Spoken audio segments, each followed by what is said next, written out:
క్షీరసాగర మథనం ఈ వృత్తాంతము ఎవరైతే విందురో సమస్తమైనటువంటి విష్ణుమాయ నుండి వాళ్ళందరూ దూరమవుతారు. విష్ణుమాయ ఎప్పుడైతే కలుగుతుందో సంసారం అన్న మాయలో నుండి బయటపడతారు. సంసార మాయ బయట ఎప్పుడైతే పడతారో వాళ్ళు అద్భుతమైనటువంటి పరమాత్మ చరణములకు దగ్గరవుతారు.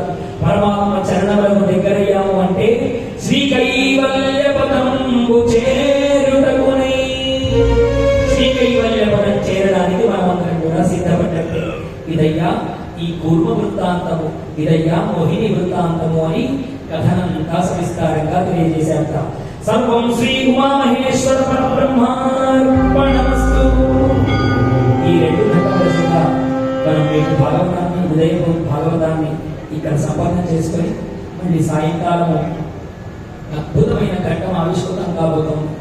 స్వామి వామనావతారంగా రాబోతూ ఉన్నారు. అలా వామనావతారము తర్వాత సాయంకాలము మత్స్యావతారము, రామావతారము, ఈ అవతార లీలా విశేషాలని భగవంతుడు మనమందరికీ చెప్పుకునేటువంటి శక్తిని, వినే శక్తిని, మీకు చెప్పే శక్తిని నాకు ఇవ్వాలని కోరుతూ జయ గోపాలకృష్ణ భగవానికి నేటి ఈ భాగవత సభకి అద్భుతమైనటువంటి విషయం ఏమిటి అంటే నిజామాబాద్ పట్టణంలోనే శతాధికములు కలిగినటువంటి 104 సంవత్సరాల వయసులో ఉన్నటువంటి మహాపండితుడు శ్రీ వెంజర్ల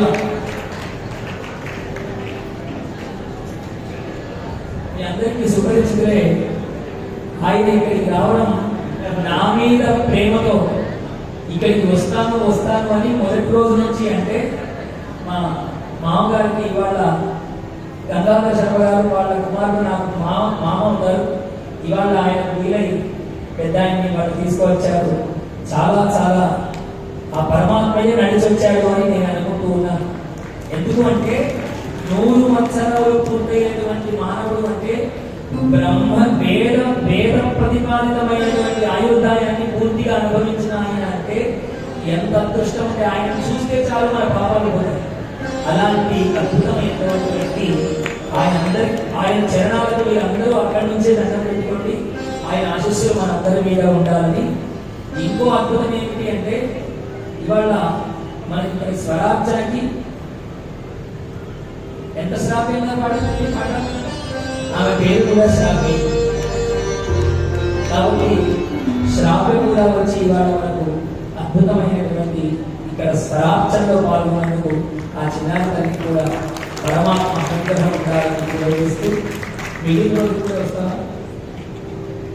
మనందరికీ మాటిచ్చేసింది మిగిలిన రోజు కూడా ఉంటాను.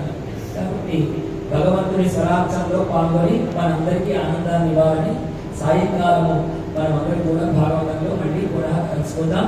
మీరందరూ ఒక్క నిమిషం ఆయన ఆశీర్వాద అపేక్షులై ఆయన ఒక చిన్న వస్త్రాన్ని మనం అందరం కూడా సమర్పించుకునే అవకాశం మీరందరూ ఉండి ఆయన ఆశీస్సులు తీసుకొని వెళ్ళవలసిందిగా కోరుకుంటున్నాం.